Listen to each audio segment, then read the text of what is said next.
हाँ तो दोस्तों एसबीआई के क्वार्टर वन के नंबर्स आ चुके हैं, तो उसी के बारे में हम इस वीडियो में बात करेंगे और जानेंगे कि आपको एसबीआई के ना इन्वेस्ट करना चाहिए या नहीं। चलिए शुरू करते हैं।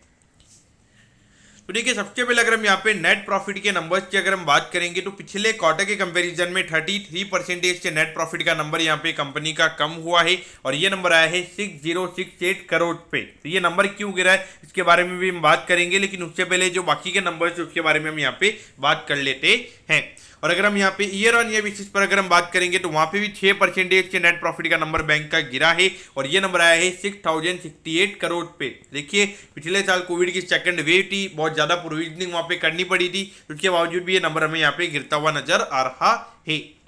अब अगर हम यहाँ पे ग्रॉस एनपीए के नंबर्स की अगर हम बात करेंगे तो अभी 3.91% पे ये नंबर आया है, जबकि पिछले क्वार्टर में ये नंबर 3.97% पे था।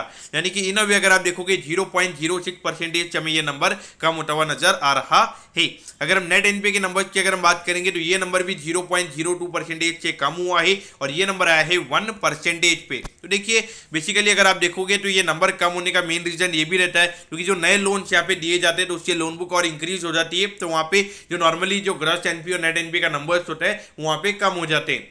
लेकिन अगर हम यहाँ पे प्रोविजनिंग की बात करेंगे तो पिछले क्वार्टर के कंपैरिजन में जो प्रोविजनिंग का नंबर है वो यहाँ पे 30% से बढ़ा है और ये नंबर आया है 4268 करोड़ पे। अगर हम अमाउंट वाइज बात करेंगे लगभग 1000 करोड़ से यहाँ पे एसबीआई ने पिछले क्वार्टर के कंपैरिजन में ज्यादा प्रोविजनिंग की है। तो देखिए, कभी भी अगर कोई बैंक अगर ज्यादा प्रोविजनिंग कर रहा है तो वहां पे बैड लोन आने वाले टाइम पे थोड़ा रिस्क बैंक को नजर आ रहा है, तभी वहां पे प्रोविजनिंग वहां पे कंजर्वेटिव वे में की जा रही है। तो इस पॉइंट ऑफ व्यू से अगर हम देखेंगे तो एसेट क्वालिटी अभी बैंक की अच्छी नजर आती है, खास करके जो नेट एनपी का नंबर है वो 1% पे नजर आता है। तो अगर आपकी देखोगे 25 लाख करोड़ से ज्यादा की एसबीआई की लोन बुक है, तो वहां पर अगर 1% का ही अगर आपका नेट एनपी का नंबर है तो काफी अच्छा यहाँ पे वेल कैपिटलाइज ये बैंक हमें नजर आता है। अब ये जानेंगे कि ये नेट प्रॉफिट का नंबर क्यों गिरा है। तो देखिए, सीधी बात है, एक तो 1000 करोड़ से अगर प्रोविजनिंग का नंबर बढ़ेगा तो एक तो इसकी वजह से ये नंबर गिरा है, और उसके अलावा जो बैंक की जो अदर इनकम होती है, यानी कि जो बैंक को जो डिविडेंड्स आते हैं, जो उनके इन्वेस्टमेंट्स में जो रिवैल्यूएशन वगैरह होता है, जो फॉरेन एक्सचेंज से रिलेटेड जो बैंक को प्रॉफिट वगैरह होते हैं, तो उस अमाउंट की अगर हम बात करेंगे तो पिछले क्वार्टर के कंपेरिजन में वो इनकम में 9000 करोड़ का डिक्रीज हमें देखने को मिला है। पिछले क्वार्टर में लगभग 11,500 करोड़ रुपए कंपनी ने अदर इनकम से कमाए थे और अभी वो नंबर हमें सिर्फ 2500 करोड़ पे नजर आता है। तो अगर आप देखोगे अराउंड 9000 करोड़ से यहाँ पे अदर इनकम वाला पार्ट हमें कम होता हुआ नजर आ रहा है। और उसके अलावा अगर हम देखेंगे 1000 करोड़ से यहाँ पे बैंक ने अपने प्रोविजनिंग के नंबर को भी बढ़ाया है। तो डेफिनेटली अगर ये 10,000 करोड़ के इतने अलग एक्सपेंसेस यहाँ पे जो नॉर्मली अगर 9000 करोड़ की अगर इनकम बैंक की कम हो जाएगी, वहां पे डेफिनेटली उसके नेट प्रॉफिट के ऊपर ये इंपैक्ट पड़ेगा और वही हमें यहाँ पे होता हुआ नजर आ रहा है।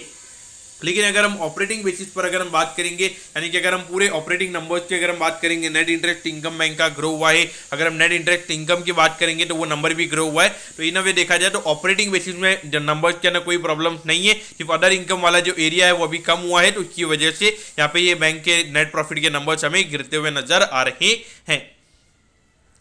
तो देखिए, 531 रुपीज पे ये स्टॉक अभी ट्रेड हो रहा है। ऑलमोस्ट अगर हम देखेंगे अपने ऑल टाइम हाई पे ये ट्रेड हो रहा है, अराउंड 2 से 3% ही अपने ऑल टाइम हाई से ये नीचे ट्रेड हो रहा है। तो देखिए, हो सकता है कि शॉर्ट टर्म में मार्केट ये जो नंबर है इसे नेगेटिव वे में लेगा, लेकिन देखिए long term point of view से अगर आपको वैल्यू स्टॉक्स में इन्वेस्ट करना अच्छा लगता है तो उसमें से एसबीआई एक बहुत ही बढ़िया पिक हो सकता है। क्योंकि अगर आप देखोगे एसबीआई कार्ड जो इनकी एक कंपनी लिस्टेड है, उसके अलावा एसबीआई लाइफ इंश्योरेंस, तो ये दोनों कंपनी जो लिस्टेड है काफी अच्छा ये कंपनीज काम कर रही है। और वहां पर अगर आप देखोगे उन दोनों कंपनीज के अंदर अगर हम एसबीआई के दोनों की स्टेक की अगर आज की वैल्यू की अगर हम बात करेंगे, मोर देन 1 लाख करोड़ का वो वैल्यू हमें नजर आता है।